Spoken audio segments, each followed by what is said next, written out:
누가 사랑의 인사를 나눴으면 좋겠습니다. 이렇게 인사할까요? 예수를 바라보십시오. 라고 인사했습니다. 예, 사순절 모이는 거는 오늘이 사순절의 마지막 기도회니까 주님께서 유종의 미를 거두게 하시고 또 잘 마침표를 찍고 부활절을 준비할 수 있는 은혜가 오늘 밤 가운데 있게 되기를 바랍니다. 오늘 주신 하나님의 말씀은 요한복음 19장 28절로 30절, 그리고 예수님께서 십자가 위에서 말씀하신 일곱 말씀을 가지고 말씀을 나누도록 하겠습니다. 제목은 가상칠언이라고 잡아봤고요. 우리는 28절 30절을 한번 큰 소리로 같이 읽도록 하겠습니다. 함께 하시겠습니다. 시작.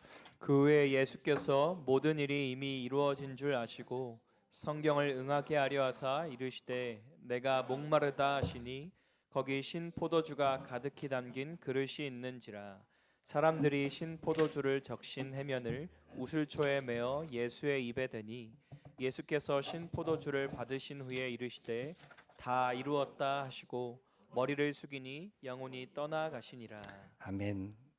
불의한 유대 법정에서 빌라도의 질문 속에서 또 헤롯 왕의 희롱, 십자가에 못 박으라는 군중의 외침 속에서도 우리 주님은 끝까지 침묵으로 그들과 이렇게 대응하지 않으셨습니다. 악이 이기고 선이 지는 것 같은 그 시대 부조리 속에서 고통과 멸시와 천대의 십자가가 지나가야만 승리와 영광을 가지실 줄 아는 예수님께서는 그 십자가의 시간을 달게 지시고 침묵으로 응대하셨고 부활의 아침을 소망 중에 바라보면서 그 시간을 잘 견뎌내신 줄로 믿습니다. 십자가의 그 모든 혼돈은 사실 부활의 영광이 임하면 다 그치는 줄로 믿습니다. 우리가 그 모든 것들을 다 이루시는 그 시간을 믿음으로 바라보고 기다릴 수 있는 그런 성금요일이 되기를 소망해 봅니다. 우리 누가복음에 보면 23장 26절로 28절까지 보면 구레네 시몬이 예수님의 십자가를 지게 된다는 것을 우리가 보게 됩니다. 그러니까 그가 자원해서 진 것 같지는 않습니다.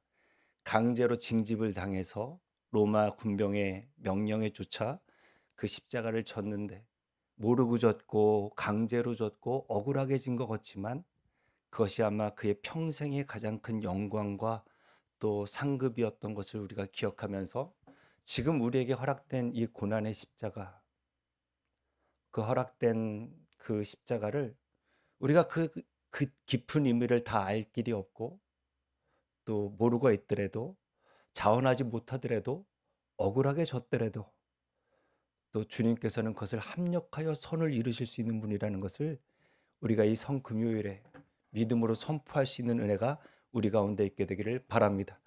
그리고 오늘 이 목사님 말씀하신 대로 여러분 백성들이 예수님을 쫓아오면서 십자가 지고 예수님을 이렇게 십자가를 지고 골고다로 오르시는 예수님을 쫓아오면서 그들이 가슴을 치고 슬피 우는 그런 큰 무리가 있었다. 성경은 증언하고 있는데 28절 한번 읽어봐요. 읽겠습니다. 시작. 예수께서 돌이켜 그들을 향하여 이르시되 예루살렘의 딸들아 나를 위하여 울지 말고 너희와 너희 자녀를 위하여 울라.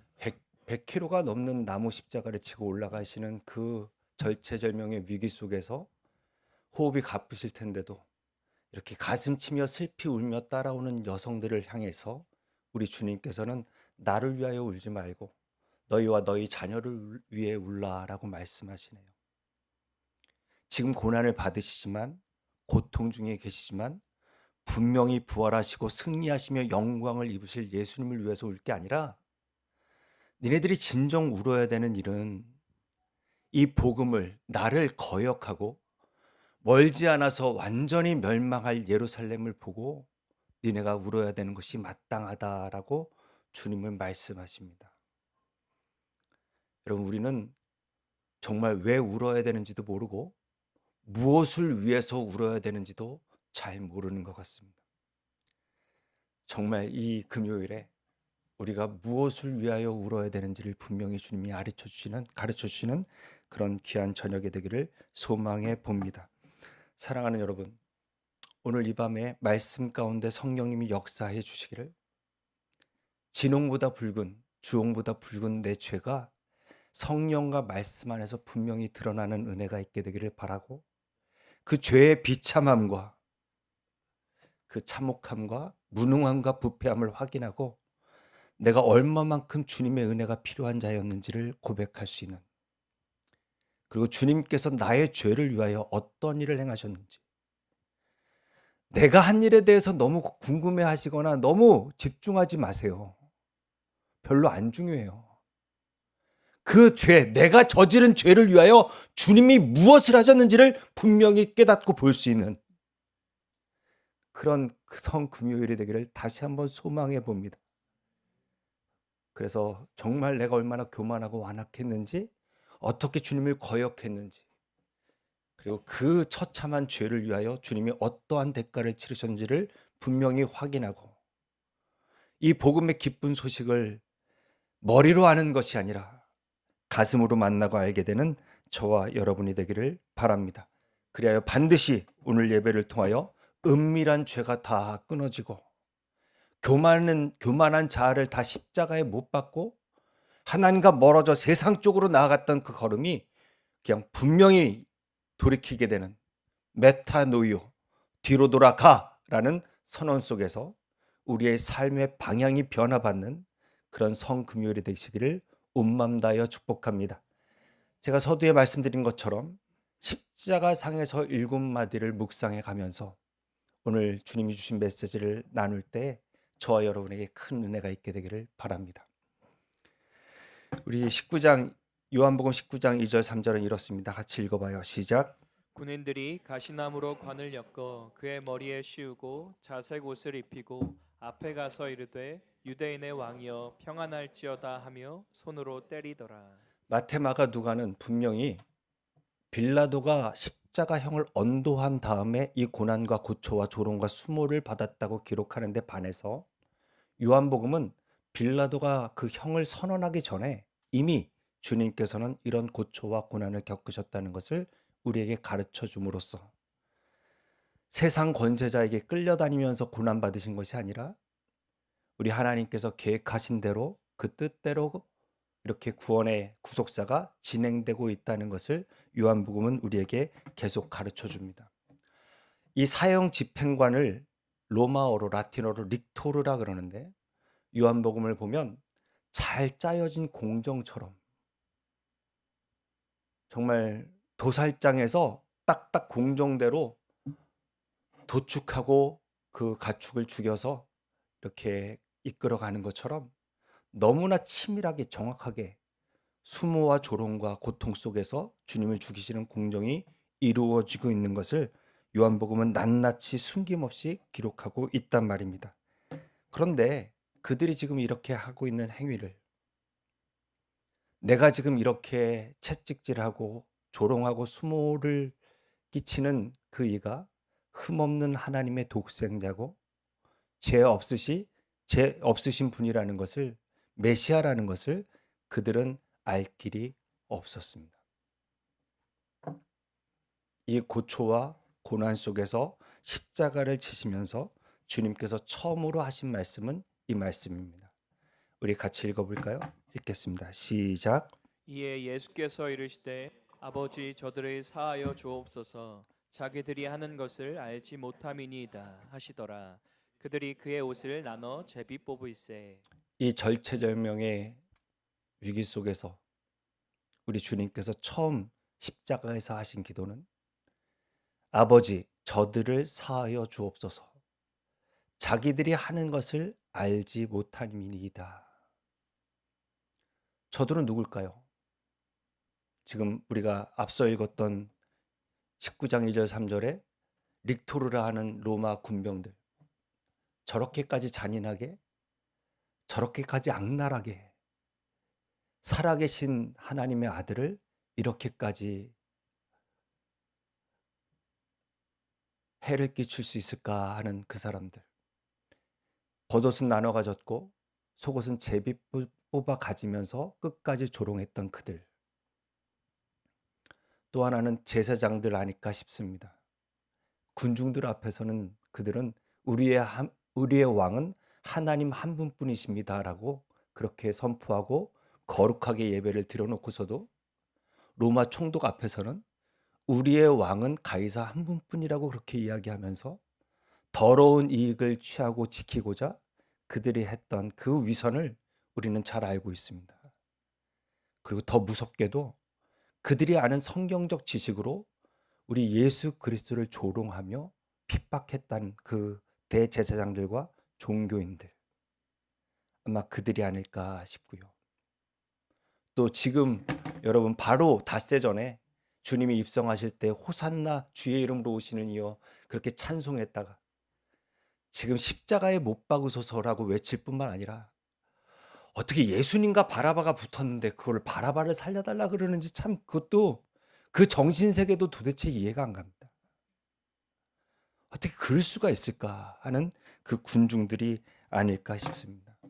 더 나아가서 어저께 우리 자매님이 고백한 것처럼 우리가 바라바니까 예수님을 이렇게 십자가에 못 박은 죄인이 그들이 아니라 바로 나의 죄 때문에 돌아가셨으니까 이들이 다 아닌가 싶습니다. 이 악이 있고 엄청난 고통과 고난 속에서 우리 주님은 고개를 드시고 하나님을 바라보셨다는 것. 그리고 그의 기도가, 예수님의 기도가 아버지 저들을 사하여 주옵소서, 자기들이 하는 것을 알지 못함이니이다 하셨습니다. 여러분 어떻게 기도하세요? 내 마음을 아프게 하고 나에게 고통 준 사람, 하나님 제발 좀 깨닫게 해주세요. 지가 뭘 잘못했는지 좀 알게 해주세요.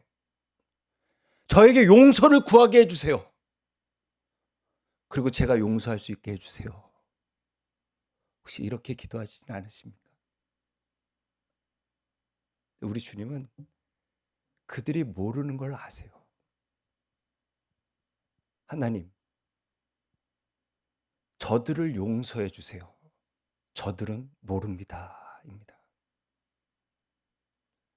지금 이들이 누구에게 잘못했어요? 예수님께 잘못했어요. 근데 예수님은 어떻게 구하고 기도하세요? 아버지께서 용서해 주십시오라고 구하세요. 도대체 얼마나 깊은 곳에서 이 기도문을 건져 올리셨을까요? 아버지, 모릅니다. 저들은. 우리는 용서할 때도 조건이 많습니다.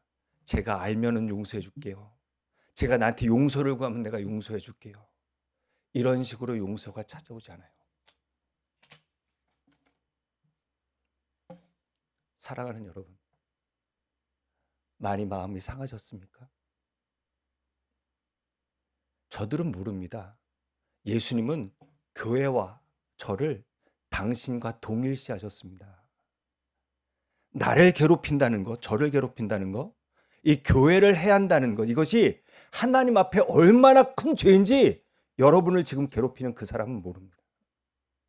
이게 어떠한 죄인지 모른단 말입니다.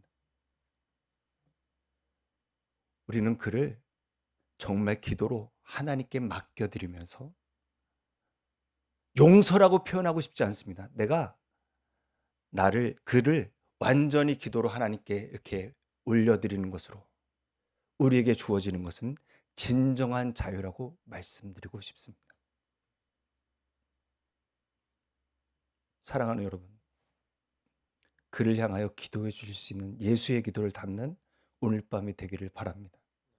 어떻게 하면 용서를 구하면 뭐 이런 게 아니라 온전히 그를 올려주시기 바랍니다. 사람은 어떤 사람과 상황 속에서 상처를 받으면 그게 겹겹이 쌓입니다. 그래서 나에게 상처 준 사람을 딱 대하면 이미 내 마음은 딱 다치고 내 표정은 굳어집니다. 왜냐하면 이것이 해석이 되기 때문에 그렇습니다. 상처를 통하여 해석하기 때문에 내가 옳은 걸 증명하기 위해서 나에게는 늘 정당한 논리를 부여하고 그에게는 늘 정죄합니다. 세상은 이것을 정의라 그럽니다. 그래서 각자의 정의가 다 이해가 다른 법입니다. 근데 여러분, 이래서는 자유가 없습니다. 그 사람을 온전히 주님께 내어드리면서 주님, 저의 죄를 용서해 주십시오. 그의 죄를 용서해 주십시오.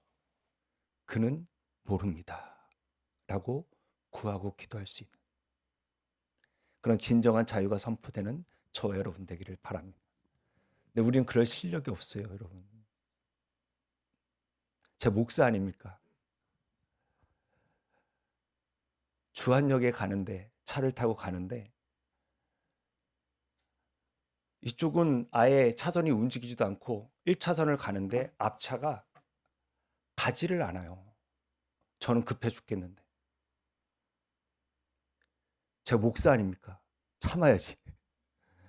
그러나 결국 빵빵하고 말았습니다. 왜 안 가냐고. 그리고 지나가면서 곱게 지나가야지. 목사인데. 한번 이렇게 쓱 흘겨봤는데 그 앞에 리어카를 끌고 계시는 연로하신 분이 있었습니다. 이쪽은 택배차가 세워놨기 때문에 지나가지 못해서 서 있었고, 그 앞차는 그 리어카를 끌고 가시는 연로하신 분을 배려하기 위해서 안 갔는데, 목사라는 사람이 뒤에서 못 참고 그거를 빵빵하고 가면 조용히 지나가야지. 그걸 또 한번 흘겨보고 간다고 딱 봤는데 그 앞에 있는 리어카 연로하신 분을 봤을 때 제 마음이 얼마나 상하고 무너졌는지. 여러분, 목사가 왜 있어요? 아주 믿음 좋은 성도님만 데리고 목회하라고 있어요? 저를 왜 세우셨을까요? 마음이 상하신 성도님을 위해서? 정말로 애통하는 심령을 가지신 분을 위해서? 어쩌면 목사의 도움 없이 신앙생활을 바로 할 수 없는 분들, 성도를 위해서 저를 세워주셨을 텐데, 목사인 제가 왜 예수 믿는데 저러고 살아? 왜 천국의 매너가 이렇게 없어? 이렇게 성도를 정죄하고 판단한다면 여러분, 이게 정말 좋은 목사일까요? 근데 제가 기도하면서 주님께 가까이 가면서 제가 그러고 있었던 목사라는 걸 주님이 가르쳐 주시네요. 저분들을 위해서 저를 세워주셨는데, 그분들을 돕고 섬기라고 저를 세워주셨는데, 아름답지 못한 모습, 거룩하지 못한 모습, 바르지 못한 모습을 보고 그리고 판단하고 앉아있는 저를 보면서 진짜 내 안엔 사랑이 없다는 것을 계속 느낍니다. 여러분, 목사가 그랬어? 이렇게 놀라는 표정으로 저를 쳐다보시면 곤란합니다. 다 그러고 사시는 거 아닙니까? 제가 이 정도면 사실 제가 지하면 여러분은 지하 2층이에요. 내가 이렇게 말 안 하려고 했지만 저를 그런 눈빛으로 쳐다보시기에 제가 또 참지 못하고 또 이렇게 밝은 사랑 없음을 또 이렇게 드러냅니다. 사랑하는 여러분, 우리 다 바라봅니다. 바라봅니다. 누구를 판단하고 정죄할 것이 전혀 없습니다. 하나님, 저들은 모릅니다. 주님, 저도 잘 모릅니다. 용서해 주십시오라는 기도 속에서 나의 상처로 그 사람을 대하는 게 아니라 그 사람을 주님께 맡겨드리면서 저와 여러분에게 주시는 진정한 자유를 누릴 수 있는 그런 은혜가 있게 되기를 바랍니다. 혹시 저 사람이 깨닫게 해주세요. 저 사람이 저에게 용서를 구하게 해주세요. 이렇게 기도하셨다면 오늘 제발 그 기도가 변화되는, 저들을 용서해 주십시오. 저들은 모릅니다. 라는 족한 기도로 자유함을 얻는 저와 여러분 되기를 바랍니다. 첫 번째 나누고 싶은 주제는 같이 읽어봅니다. 시작. 용서를 청원하는 기도로 참 자유를 누리게 하옵소서. 상처로 해석하면 또 다른 상처를 낳습니다. 부디 그런 상처가 겹겹이 쌓인 관계나 상황이 있다면 정말 기도로 주님 앞에 내려놓을 수 있는 그런 참 사랑이 오늘 밤 기도 중에 부어지는 저와 여러분이 되기를 바랍니다. 그리고 그 앞에 어쩌면 연로하신 리어카를 끌고 가시는 분이 있다라고 여겨주실 수 있는, 내가 본 그 사람의 모습이 전부가 아니다를 보실 수 있는 은혜가 있기를 바랍니다. 두 번째, 우리 누가복음 23장 39절 40절에 보니까 달린 행악자 중에 하나는 비방하여 이르되 내가 그리스도가 아니냐, 너와 우리를 구원하라 하되 40절 여러분이 읽습니다. 시작. 하나는 그 사람을 꾸짖어 이르되 내가 동일한 정죄를 받고서도 하나님을 두려워하지 아니하느냐. 여러분 예수님을 이 행악자들 사이에 좌편 우편에 두고 예수님을 가운데 못 박은 이유가 뭐예요? 똑같은 것들이라는 것입니다. 죽어 마땅하다는 것을 얘기하고 싶었습니다. 그런데 이것조차도 복음의 강력한 메시지가 되네요. 한편의 강도는 네가 그리스도라면 너와 우리를 좀 구원해라 라고 끝까지 이렇게 이야기하는데, 옆에 있는 한 사람은 내가 동일한 정죄를 받고서도 하나님을 두려워하지 않는가. 이 마지막 찬스라 해야 되나? 이 마지막 순간에 주님을 인정하고 이렇게 주님 앞에 나옵니다. 41절 42절 한번 읽어볼까요? 읽겠습니다. 시작.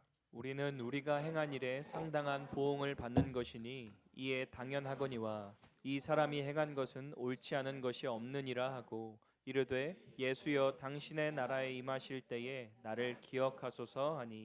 그래서 제가 철없는 신앙생활을 할 때 제가 성경을 보면서 제일 부러웠던 사람이 이 사람입니다. 지 하고 싶은 대로 살다가 죄 짓고 살다가 마지막에 예수여 당신의 나라가 임하실 때 나를 기억하옵소서 한마디 하고 천국 가고 진짜 너무 부러웠어요. 영어로는 더 짧습니다. Remember me 딱 한마디 하고 바로 천국행 티켓을 간 이 사람이 나의 정말 모델 케이스다 이렇게 생각하고 살았어요. 네, 여러분 이의 고백은 많이 부족합니다. 그러나 마지막 순간에 이 겸손함과 간절함을 주님은 외면하지 않으십니다. 그리고 여러분 지금도 주님이 죽어가시는 때 아닙니까? 사람은 다 이기적이라 이웃의 암이 자신의 손톱 밑에 박힌 가시만도 못할 때가 있습니다. 내 코가 석자야 지금 얼마든지 그럴 수 있습니다. 주님은 죽어가시는 이 순간에도 이 한 영혼을 돌아보시는 우리 주님이십니다. 두 번째 말씀은 이 말씀을 하시네요. 우리 같이 읽어봐요. 읽겠습니다. 시작.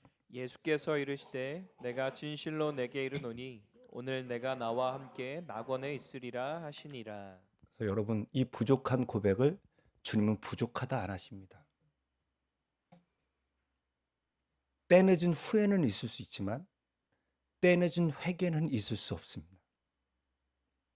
오늘 밤이 정말 주님 앞에서 제가 돌이킬 수 있는, 저와 여러분이 돌이킬 수 있는 회개의 시간이 되기를 바랍니다. 다시 한번 여러분 기억하십시오. 때늦은 후회는 있을 수 있지만 때늦은 회개는 있을 수 없다. 돌이키면 긍휼히 여기시고 불쌍히 여기시는 주님께서 구한 것보다 더 귀한 것을 주시는 분이라는 것을 우리는 이 양편에 있었던 강도와의 대화 속에서 우리는 분명히 기억해야 될 줄로 믿습니다.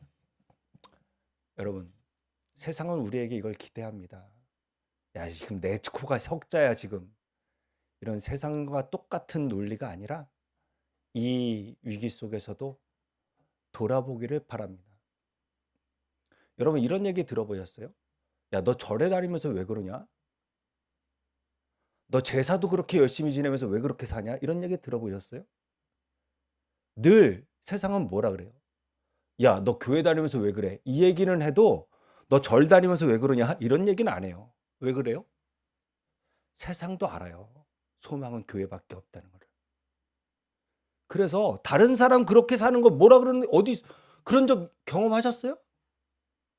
저는 한 번도 너 점치러 다니면서 왜 그렇게 살아? 이런 얘기 들어본 적이 없어. 너 절에 다니면서 왜 그래? 이런 얘기 들어본 적이 없어요. 다 너 교회 다니면서 왜 그래? 이 얘기는 하죠. 여러분도 그렇게 생각하시죠? 교회에만 소망이 있고 기대가 있기 때문에 그렇습니다. 어떤 기대요? 나보다도 이웃을 먼저 생각할 수 있는 그 사랑, 하나님의 사랑을 우리를 통하여 보기를 간절히 원하는 세상의 바람이 있단 말입니다. 주님은 두 번째 말씀도 자기를 위하여 안 구하십니다. 오늘 바로 오늘입니다. 내가 나와 함께 낙원에 있으리라 라고 선포해 주십니다. 그다음 여러분 어저께 살펴봤던 것이죠. 26절, 27절 읽어봅니다. 시작.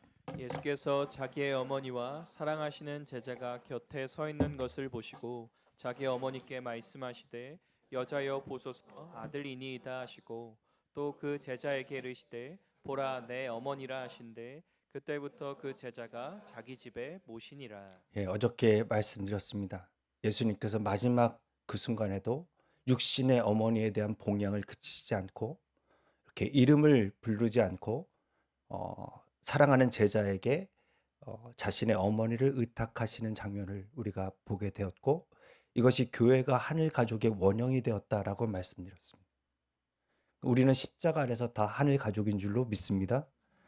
죄송한 말씀이지만 혈연 중에서는 어쩌면 하늘에서 못 보는 사람들도 있을 수 있겠지만 우리는 정말 영원토록 볼 사이라는 것을 여러분 분명히 기억해 주셨으면 좋겠고 십자가 아래서 우리가 하늘 가족으로서 서로 사랑하며 상호 책임지는 그런 아름다운 사랑과 섬김을 나누는 공동체를 함께 세워가는 것이 하나님이 가장 기뻐하시는 일이며 우리의 제자됨을 나타내는 일이라는 것을 기억해 주셨으면 좋겠습니다.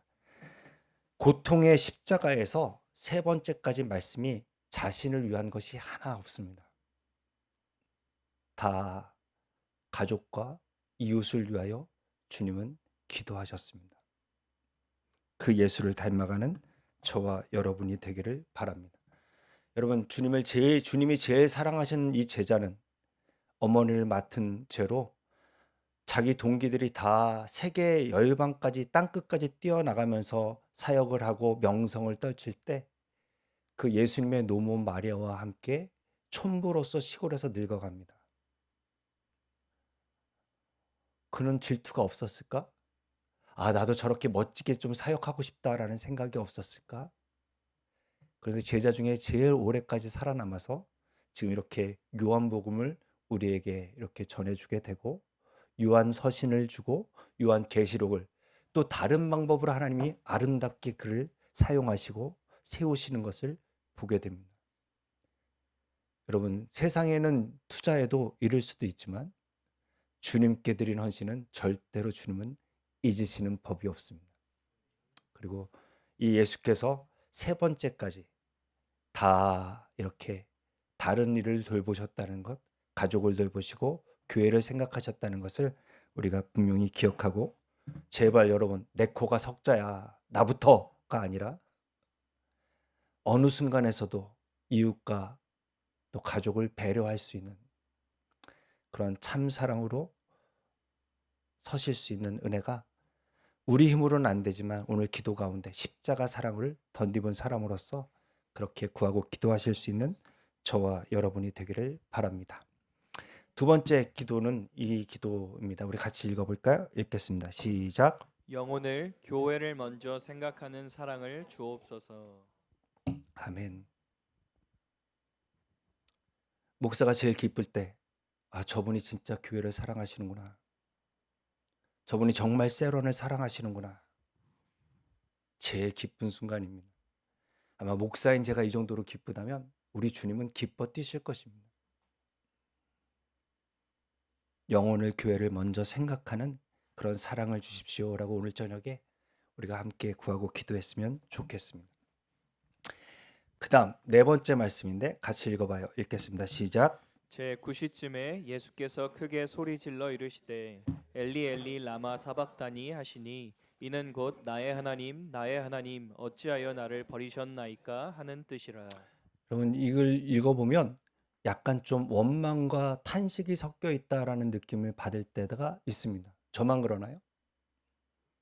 네, 절대 그런 내용이 아니라 살아계신 하나님과의 관계가 끊어지는 슬픔이 얼마나 큰 것인지를 우리에게 가르쳐 주시는 늘 친밀하게 교제하셨던 그 주님께서 세상의 모든 죄를 다 한 몸에 다 쏟으시고 거룩하신 하나님과 완전한 단절이 일어났을 때 우리 예수님의 고백처럼 나의 하나님이라 고백할 정도로 그렇게 친밀한 교제와 사랑을 나누시다가 그 하나님과 완전한 분리를 경험했을 때 그 고통과 어둠을 우리 주님은 이렇게 탄식하셨다라는 것을 우리는 이 고백을 통하여 알 수 있습니다. 얼마나 큰 고통인지, 얼마나 큰 절규인지, 여러분 늘 하나님과 동행했던 주님의 이 고통 속에서 우리가 십자가의 대속함으로 구원을 얻었다는 것을 기억해야 될 것입니다. 우리는 이렇게 생각하는 것 같습니다. 에이, 하나님의 아들이니까 십자가를 그냥 지셨겠지 뭐. 알아서 능력 있게 힘 있게 잘 지셨겠지. 얼마나 큰 고통과 아픔을 통과하셨는지에 대한 우리가 잘 인지하지 못할 때가 있단 말입니다. 그러나 주님은 이렇게 처절한 고통을 지나 우리를 살리셨다라는 것을 우리가 이 네 번째 말씀을 통하여 우리는 기억해야 될 것입니다. 그리고 주님의 하나님의 침묵과 외면과 그리고 진노를 온몸으로 받게 되는 그런 예수님의 절규와 탄식을 우리가 기억하면서 우리가 죄사함 받은 것이 얼마나 큰 은혜인지를 오늘 밤에 기도 중에 다시금 깨닫게 되기를 바랍니다. 그리고 이어서 다섯 번째 말씀입니다. 28절 29절 중요하니까 읽습니다. 요한복음을 통해서 또 주신 말씀이니까 같이 읽어봐요. 시작. 그 후에 예수께서 모든 일이 이미 이루어진 줄 아시고 성경을 응하게 하려 하사 이르시되 내가 목마르다 하시니 거기 신 포도주가 가득히 담긴 그릇이 있는지라. 사람들이 신 포도주를 적신 해면을 우슬초에 메어 예수의 입에 대니. 여러분 이 엘리엘레 라마 사막다니라는 이 육체적인 고통 속에서의 부르짖음이 아닌 영적인 하나님과의 이제 끊어지는 그런 고통, 영적인 고통에 대한 이 고통에 대해서 먼저 말씀하시고 그 다음 육체적인 고통에 대해서 나왔다는 것이 중요한 메시지입니다. 그러니까 여러분 우리가 평상시는 잘 몰라요. 영적인 게 얼마나 중요한 건지. 죽을 지경에 들어가 보면 압니다. 뭐가 먼저인지.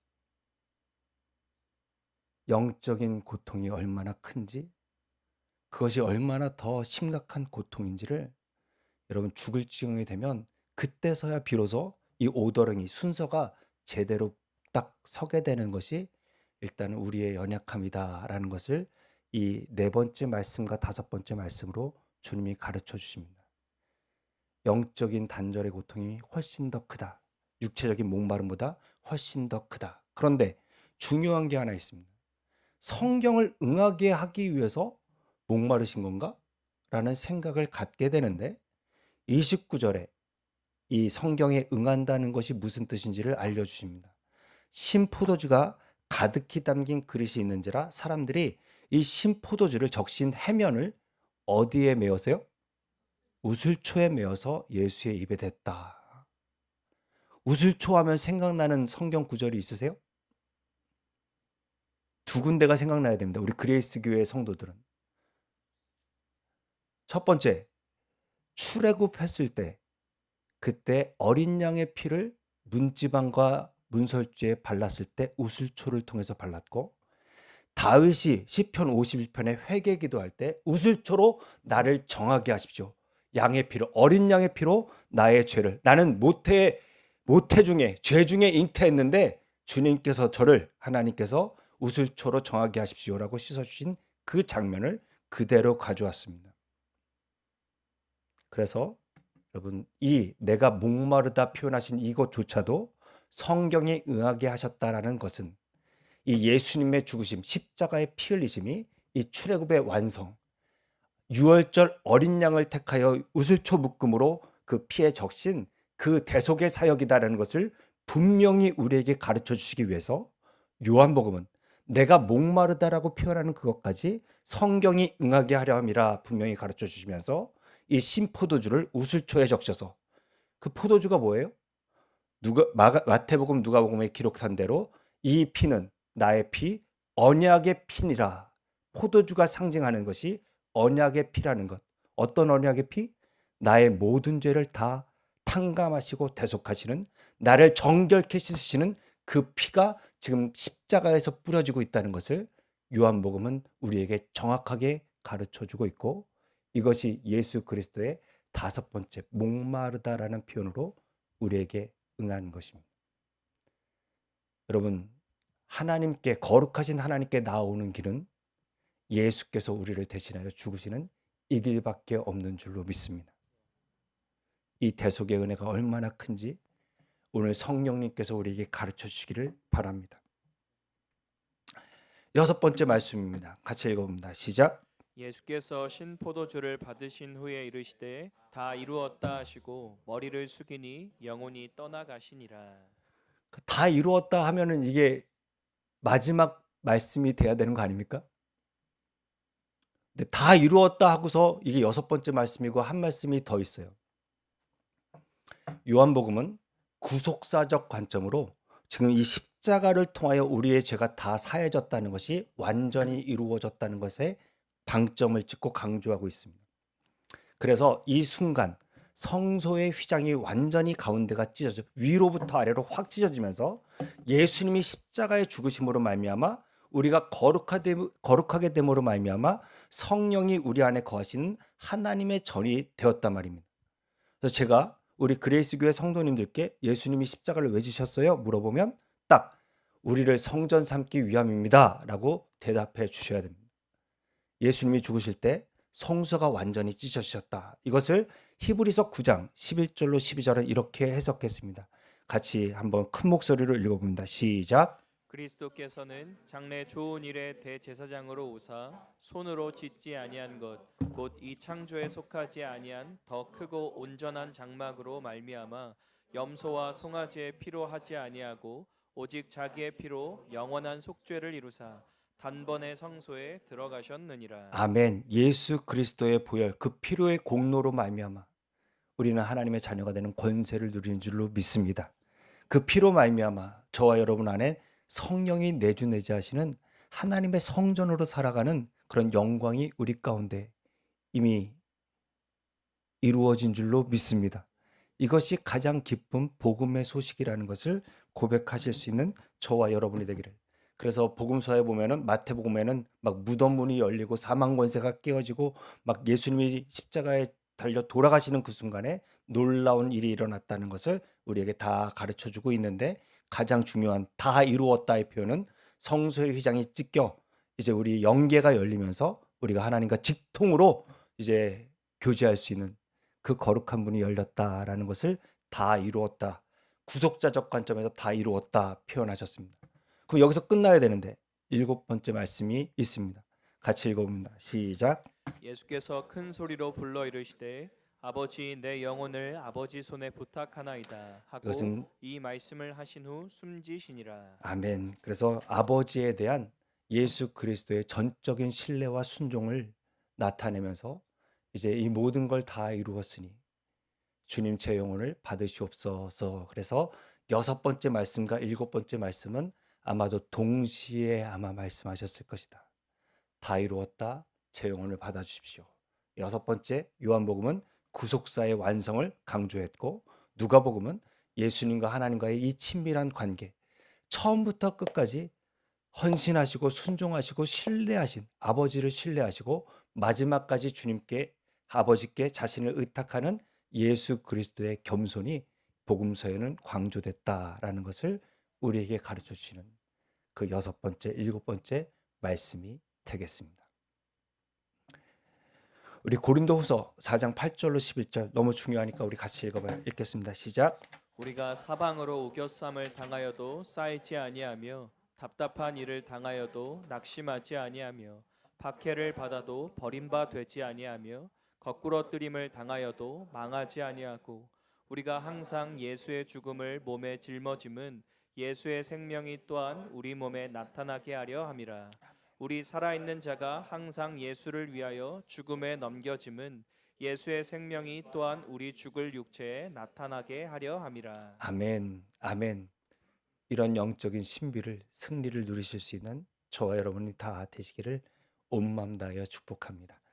우리 마지막 같이 읽어볼까요? 읽겠습니다. 시작. 십자가를 통하여 다 이루신 부활과 승리를 믿음으로 취하게 하옵소서. 아멘, 아멘입니다. 이